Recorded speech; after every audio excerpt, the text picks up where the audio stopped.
What up, YouTube? FDY, aka Crypto Funds, back with another episode of Crypto Funds Invest. So we got the ETF approved. We pumped all the way to 49K. Now we're getting a major pullback, which was kind of to be expected. Everybody thought we were going to go between 48 and 50K. 48 was mega macro resistance for Bitcoin. So we'll look at that, and then we'll look at Ethereum, which has been pumping, and then we'll just do a quick overview of some of the coins, some of the altcoins today. So like I said, welcome to the channel. This is FDY, aka Crypto Funds. Make sure you like, make sure you subscribe, and let's jump right into it. So Bitcoin right now is currently at $46,201. We got that massive run up all the way up to about 49K, and that was at about 9 a.m. Eastern time today, once the ETFs officially went live on the different exchanges, NASDAQ and the like.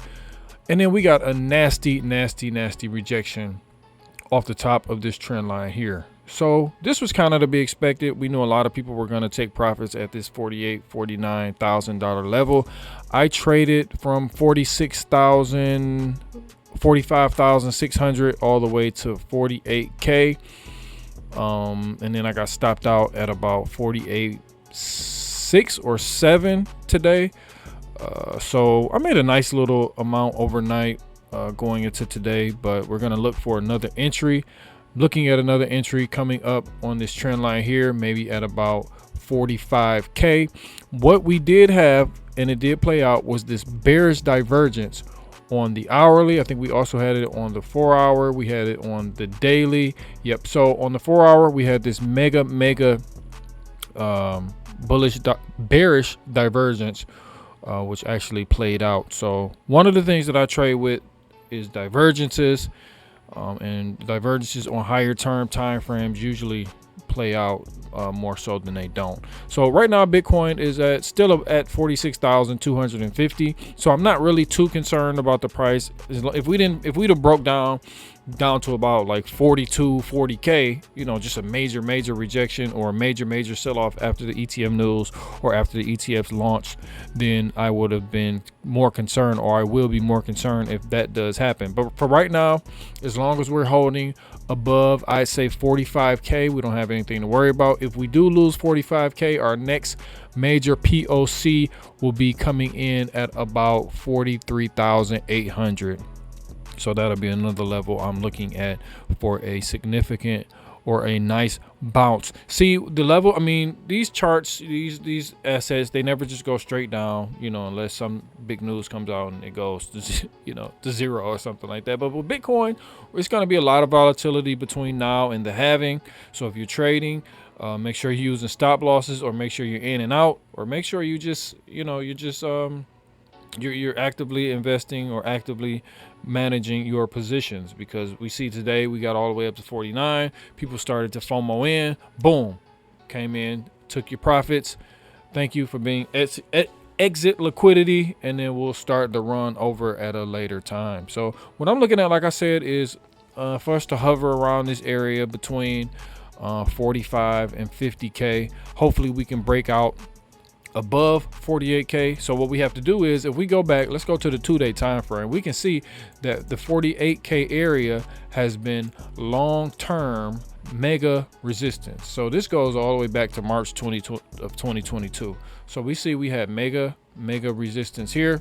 We ran all the way up in March, boom, hit that, and we dumped down. So hopefully we don't do nothing like that.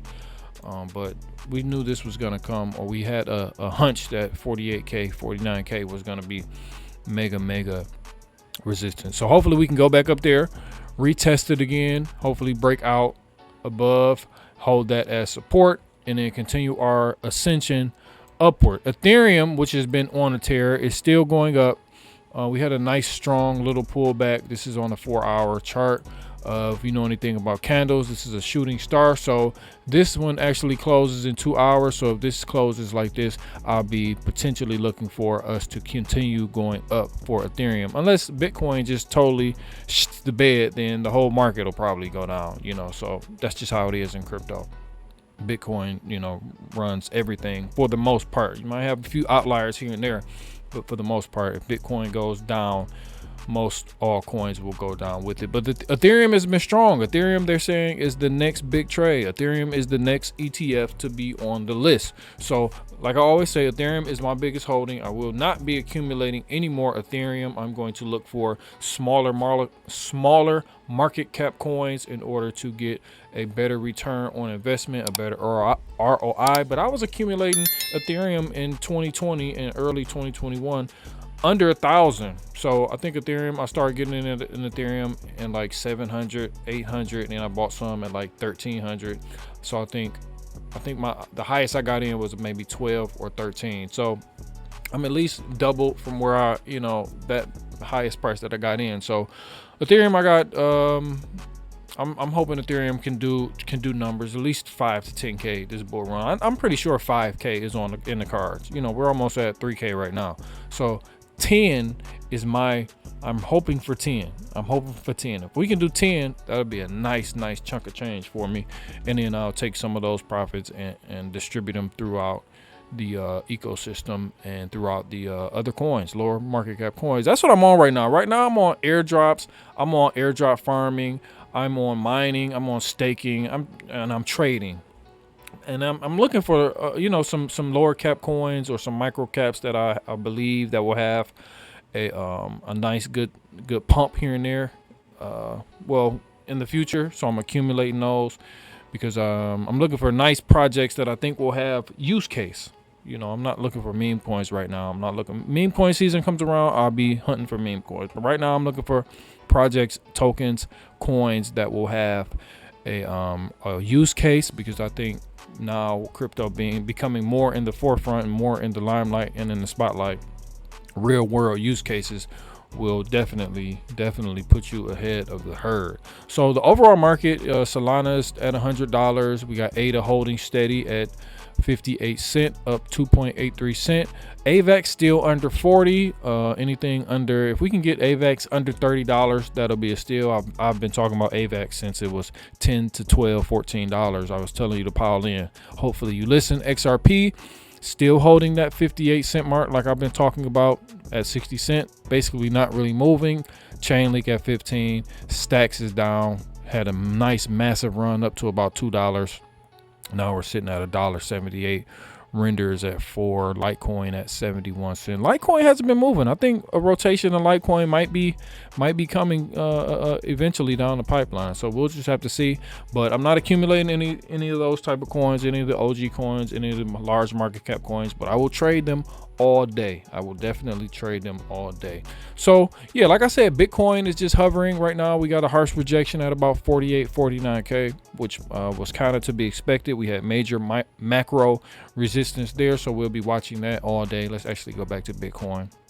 We'll be watching this all day like a hawk. I may day trade this. Some levels, might zoom in maybe to the hourly, get some levels, and then zoom into the 15 and the 5 minute and get some scalps here and there, try to make a few bucks here and there. Overall, I'm pretty happy with what the market is doing. I'm pretty happy how my portfolio looks, and I'm pretty happy with just the overall space as a whole right now. So the stock market is almost at all-time highs. S&P, a lot of the tech stocks are approaching 52-week highs and whatnot. So the overall market is looking pretty good. The overall crypto market, the stock market is looking pretty good. And I'm just going to keep preaching. You have to get into these assets. I think the dollar might be up today because inflation came in a little hotter than expected. So we knew we kind of had a hunch that it was going to be some type of pullback, because we know when the DXY goes up, usually these assets priced in the dollar go down. Not all the time, but a lot of times it's inverse correlated. So we'll keep our eye on that. But yeah, like I said, man, stay the course. Don't use high leverage right now because it's very choppy. We're going to have whales. We're going to have manipulations. We're going to have a lot of those type of things going on. So if you are trading, trade spot or trade low leverage, be in, be out, and use stop losses. That's not financial advice, but that's what I do.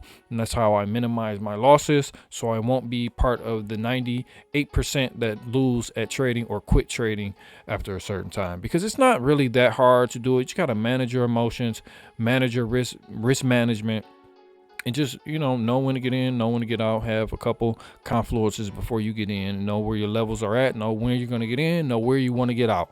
It's really that simple. A lot of people just jump in thinking they're going to 50x something is going to go up and you're going to be rich and move to Dubai. It don't work like that. You got to actually, put some effort into it, put some time into it, and get your mental, your mind, your emotions right, and then you can excel in it. I'm not saying I'm the best trader, but one day you just get that aha moment, and then you become like sort of like a robot cyborg, and these price movements, these price swings, portfolio swings don't really phase you like that. So that's where I'm at right now in my journey with crypto, and I just hope everybody can get to a safe space in their journey and just make money, make tons of money, and live the life that you want to live. So this is Crypto Funds, FD White. Make sure you like, make sure you subscribe. I appreciate everybody for watching, all my subscribers, all my new subscribers. I will see you in a minute. Peace.